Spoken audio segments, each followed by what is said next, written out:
जितना एकादशी के दिन भगवान का ओम नमो भगवते वासुदेवाय का जाप करें या अपने गुरु मंत्र का स्मरण करें, या जो मंत्र आपके हृदय में समाहित हो, श्री शिवाय नमस्तुभ्यम, ओम नमः शिवाय, राम कृष्ण शिव, जो मन पड़े उसका भजन करें, पर दिल से करें। जितनी देर करते बने उतना देर करें। माला पकड़ने की भी जरूरत नहीं कि माला पकड़ के बैठूं तो घटकी जिब्या से जप लो, नहीं जी वही उत्तम ही पूरा हो जाए, वही बहुत है।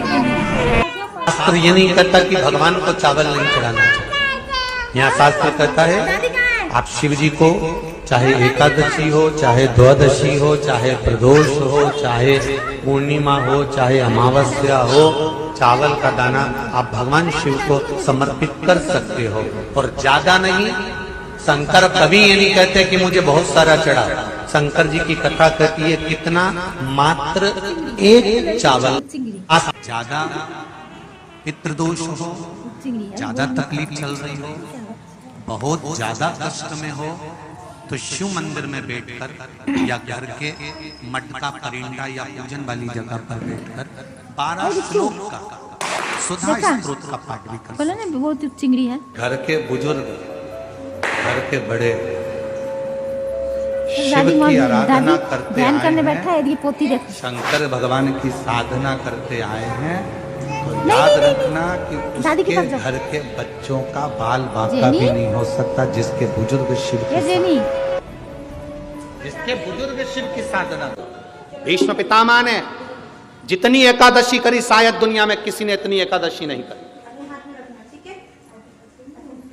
तो भीष्म पितामह ने जो एकादशी करी उसका पुण्य भीष्म पितामह को देना है। क्या करना पड़ेगा? पितामह के लिए अर्जुन से कहो बाण छोड़े, पितामह के शरीर को वो बाण छुएंगे, लगेंगे। दुनिया को लगेगा कि भीष्म पितामह बाणों की सैया पर पड़े हैं, और भीष्म पितामह बाणों की सैया पर नहीं। पितामह ने जितनी एकादशी करी है वो सारी एकादशी बाण बनकर भीष्म पितामह को अपने हाथ पर झेल लेगी, उसको मरने नहीं देगी। जिसको इतने सारे बाण चुभे हैं उसको कितना कष्ट होगा, पर भीष्म पितामह का पूरा शरीर देखो, पूरी कथा देखो। भीष्म पितामह की महाभारत को उठाकर एक एक पर्व को पढ़कर देखना, उसमें भीष्म पितामह बड़े आनंद से बाणों की सैया पर पड़े। द्वारकाधीश पूछ रहे हैं मरते क्यों नहीं हो, दर्द नहीं हो रहा, कष्ट नहीं हो रहा? भीष्म पितामह कह रहे हैं मुझे तो लगता ही नहीं कि मैं बाणों की सैया पर हूं, मुझे तो लगता है जैसे मैं मेरी मां की गोद में सोया हुआ हूं। एकादशी ने भीष्म पितामह को झेल कर रखा था। एकादशी शिव कथा कह रही है। कोई चिढ़ रहा है चिढ़ने दो, कोई अपशब्द कह रहा है कहने दो, कोई आड़ा टेढ़ा कर रहा है कहने दो, कोई कुछ भी बोले तुम्हें मतलब। कि जो शुक्ल पक्षी की एकादशी के दिन शास्त्र कहता है घर के बुजुर्गों को, घर के बड़ों को, जेठ जेठानी हो, सास ससुर हो, घर में जो तुम्हारी उम्र से बड़ा हो, उसको एकादशी के दिन फूल या पीली चने की दाल या पीला वस्त्र, कुछ भी पीली सामग्री आज घर के बड़ों को देना चाहिए। क्यों देना चाहिए? तो शिव महापुराण की कथा कहती है कि जो शुक्ल पक्षी की एकादशी के दिन पीली वस्तु का दान दे देता है, घर के किसी ब्राह्मण को देने नहीं जाना, किसी मंदिर में देने नहीं जाना, आपके ही घर में, आपके ही घर के बड़ों को कोई भी पीली चीज का दान कर सकते।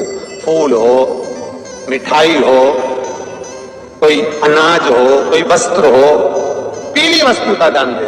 हमारी दृष्टि में जब हम अच्छाई देखते हैं तो सबकी अच्छाइयाँ दिखती हैं। जब हमारी दृष्टि में हम दूसरे के कहने पर बुराई देखना चालू कर देते हैं तो अपने बच्चों में भी हमें बुरा ही नजर आने लगता है।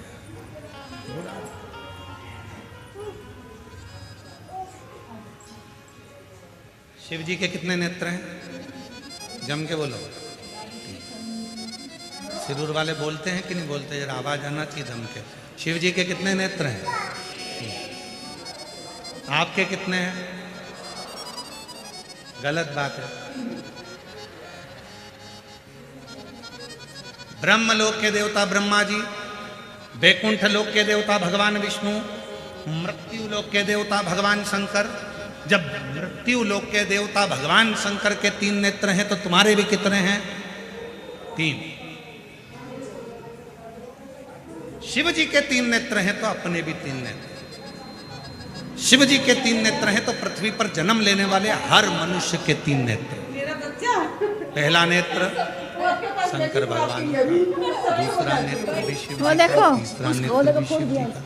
उसी तरह आपके भी कितने नेत्र हैं? एक नेत्र ये जिससे आप अपनी अच्छाई देखते हो, मैंने जो करा बहुत अच्छा करा, मेरे बराबर कोई नहीं कर सकता। दूसरा नेत्र ये जिससे आप अपने परिवार की अच्छाई देखते हो, मेरे बच्चों ने जो करा बहुत अच्छा करा, मेरे घर के लोगों ने जो करा बहुत अच्छा करा। और तीसरा नेत्र यहाँ होता है जिससे हर एक व्यक्ति की बुराई ढूंढता रहता है, वो तीसरा नेत्र है। शनिदेव का तेल लगा रहा है मुझ पे। से वो नहीं करती है, वो नोचते नहीं, मुंह नहीं नोचते। ये दे रहा है ना। शिव जी का तीसरा नेत्र खुलता है तो कामदेव जलकर भस्म होता है। शिव जी का तीसरा नेत्र खुलता है तो चारों तरफ हाहाकार होता है। और आपका तीसरा नेत्र खुलता है तो घर में हाहाकार मच जाता है। क्यों? क्योंकि हम बुराइयां देखते हैं और बुराइयां बोलते हैं।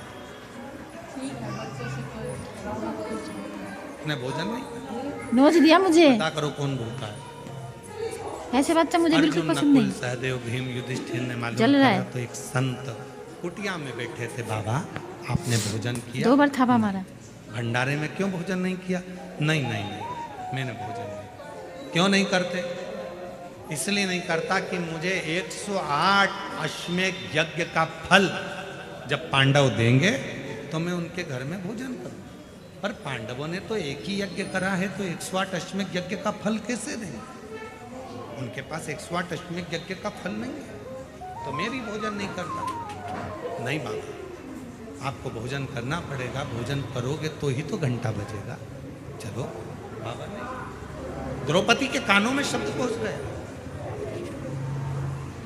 कि एक बुजुर्ग बाबा बैठा है, एक सन्यासी बैठा है और वो बोल रहा है 108 अश्वमेध यज्ञ का फल दोगे तो मैं तुम्हारे यहाँ भंडारे में भोजन करूंगा। द्रौपदी कहती है चलो मैं लाती हूं बाबा को पकड़ के। चलिए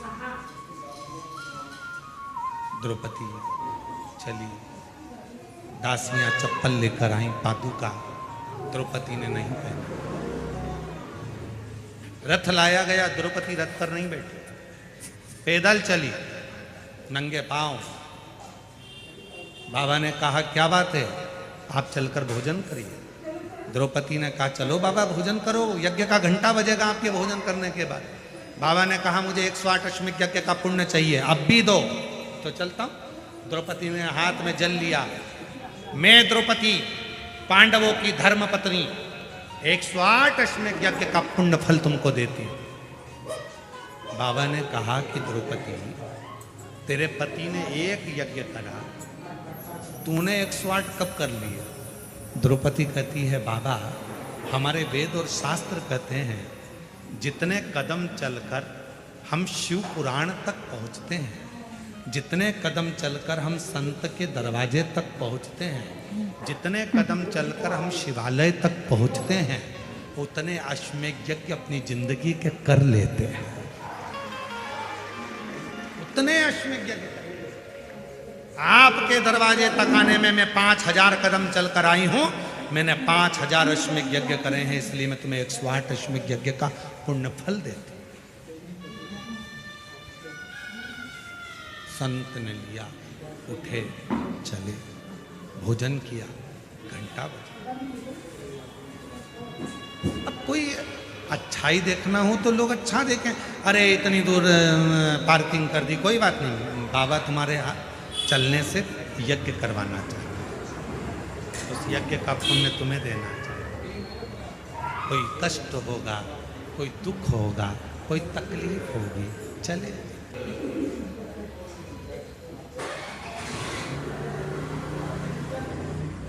इस पवित्र मंदिर में मां शीला मनीश्वर महादेव मंदिर में भगवान शंकर का जो प्रतिबिंब है, भगवान शंकर का जो स्वरूप है, वो एक वराह रूप में, एक शुकर रूप में,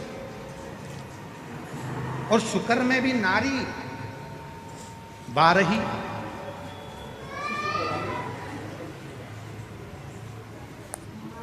शुक्र में भी शुक्री का रूप धारण करके आप उस मूर्ति का दर्शन करेंगे तो भगवान शुक्री का रूप धारण करे हुए हैं और उनके स्तनों से 12 शुक्री के बच्चे लपटे हुए हैं जो उनका दूध पी रहे हैं। उस मंदिर की मूलता, उस मूर्ति की मूर्ति।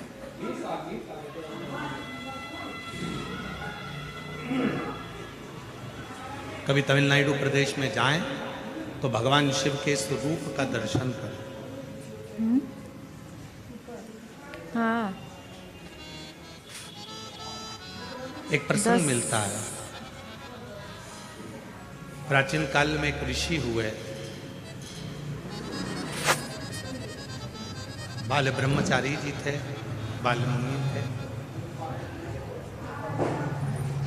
वन में रहते थे, शिव की आराधना करते थे, भगवान की भक्ति में डूबे रहते थे। उनके आश्रम में, उनकी कुटिया में 12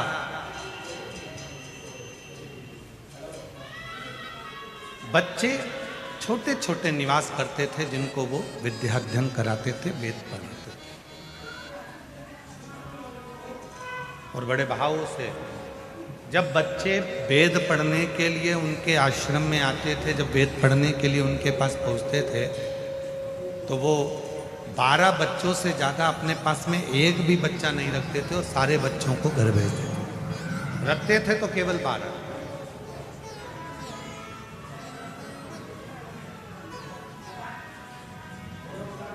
और उन 12 बच्चों को अपने पास रखकर उनको विद्याध्ययन कराना, उनको वेद पढ़ाना, उनको शास्त्र का अध्ययन कराना, उनको स्मरण कराना, उनको पढ़ाना।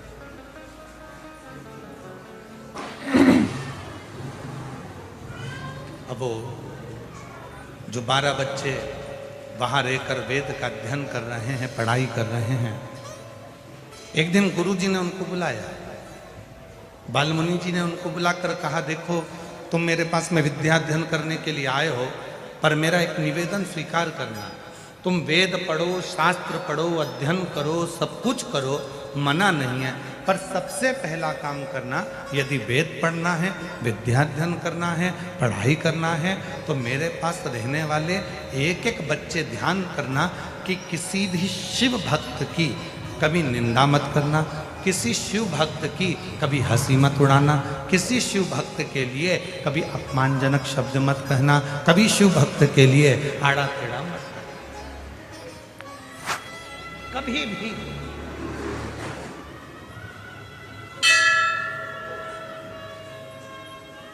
और महाराज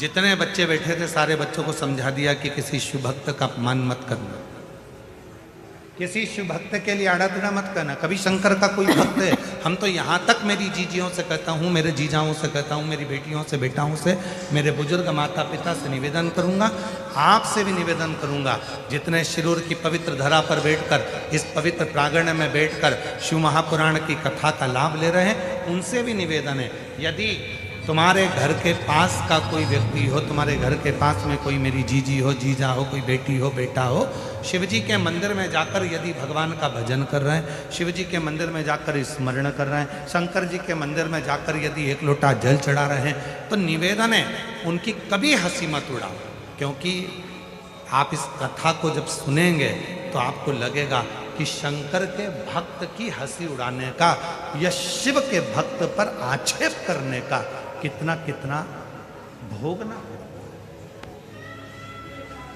और फिर वही बात आ गई, मत बुरे कर्म कर मन वरना पछताएगा, भगवान की आंखों से तू बच नहीं पाएगा, तू बच नहीं पाएगा। नहीं हो, लड़की कहती है मैं कमा कर ला रही हूँ, पत्नी कहती है इन बच्चों को मैं पाल रही हूँ, और पिता कहता है इन बच्चों को मैं पाल रही हूँ। सास कहती चाहिए जिससे अपने कर्म का भोग भगवान शंकर को